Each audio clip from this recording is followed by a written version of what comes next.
Okey, untuk section kali ni saya nak ajar tentang cara nak set up Google Ads search marketing. Okey, search marketing ni apa? Contoh dia macam ni lah, kita pergi ke google.com kan, google.com, orang carilah car rental Shah Alam. Kan nampak kan, ada sponsored tu maksudnya, atau bahasa Melayu dia akan tulis bersponsor lah, sponsored, ada link sponsored, terus tu ada link tak sponsored kan. Okay, yang sponsored tu adalah Google Ads Search Marketing.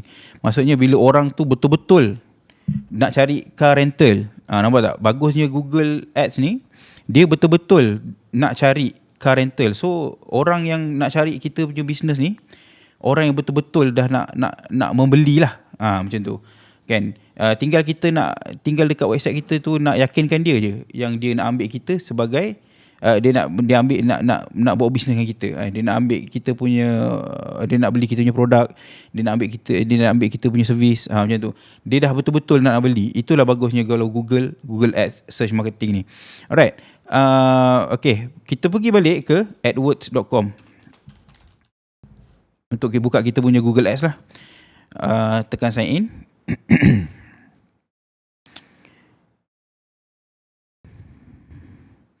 Okey, anda akan nampak apa nama dia punya display macam ni lah kan. Untuk buat search marketing tu, okay, first langkah pertama dia, tekan button create campaign ni, tekan button plus ni, create campaign, plus warna biru ni, tekan new campaign. Tekan new campaign. Okay, sekarang dia tanya kita apa objektif kita. Okay, so untuk Google Ads ni, saya jadikan, sebelum ni kawan saya K, dia ada ajar korang buat website, betul tak? Saya beranggapan harap-harap anda dah ada satu website lah. Kalau nak buat Google Ads ni memang kena ada website. So saya jadikan website Big Days and Event tu sebagai contoh lah untuk kita buat Google Ads kali ni kan. Okay, so dari segi website ni, kita tengok ada ada sales page kan, sales page, lepas tu ada shop kan, shop page kan. Shop ni pun dia menjual barang kan.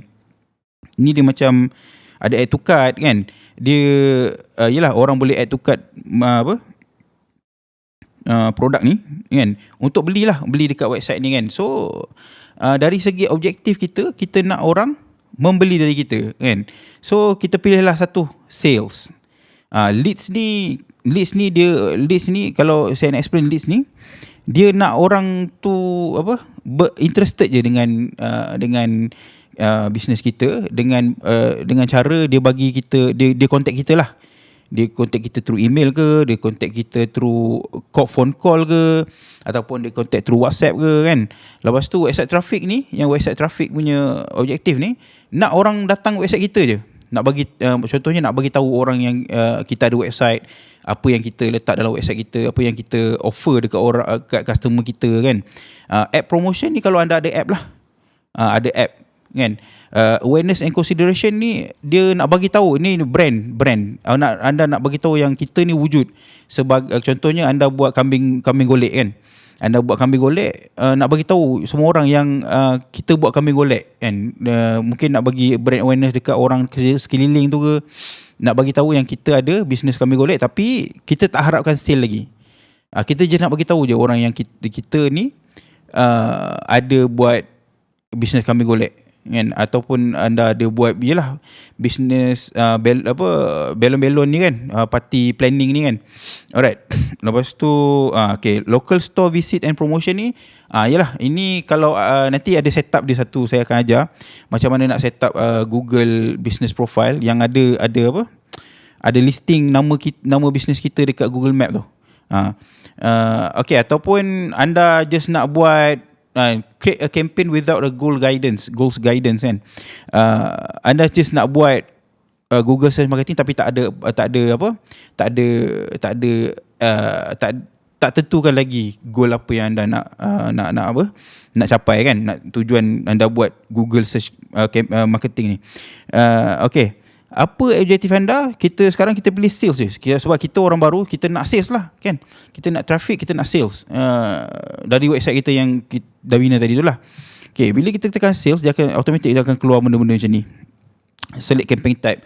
So sekarang yang performance max, display, shopping, demand gen, video ni tak payah layan dulu kan. Kalau anda betul-betul baru dengan Google Ads kan, yang performance max, display, shopping, demand gen ni belum lagi lah. Belum lagi. So yang paling baik untuk orang baru ni, memang saya suggest buat search marketing dulu. Okay, so tekan search. Alright. Lepas tekan search, dia akan keluar macam ni lah. Select, dia akan keluar banyak lagi option lah. Select the ways you'd like to reach your goal. Alright, macam mana cara dia untuk kita capai tujuan atas ni, sales ni. Okay, so first kali website visit lah tadi. Kan, kita ada website, sekarang kita nak customer masuk website kita kan. So your business website apa? Ini bigdaysandevent.com. So saya copy bigdaysandevent.com ni kan. Okay, copy, select, copy, saya paste kat sini.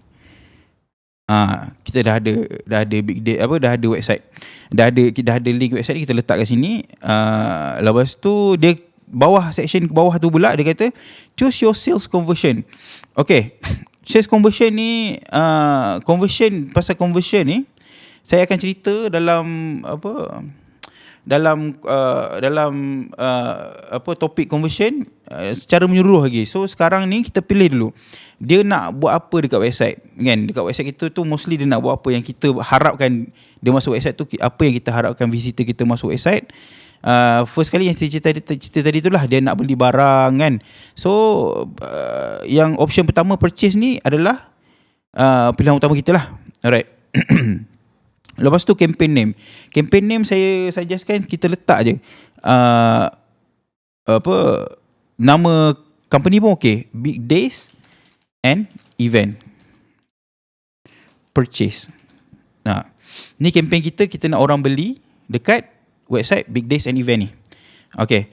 Lepas tu turn on enhance conversion for your account. Okay, tak apa, enhance conversion ni awak boleh baca, tapi buat masa sekarang tak perlu turn on lagi kan, sebab ada setting dia yang turn on ni, conversion, enhance conversion ni, tapi buat masa sekarang kita uncheck dulu. Alright, lepas dah settle semua setting kat sini, kita tekan continue. Okay, yang ni tutup dulu, tak apa. Nanti saya explain satu persatu lah tentang apa yang dia nak ajar tadi, yang saya tutup tadi tu kan. Okay, bidding ni apa? Kita bersambung dengan video seterusnya. Dalam video seterusnya saya akan ceritakan bidding tu apa. Alright.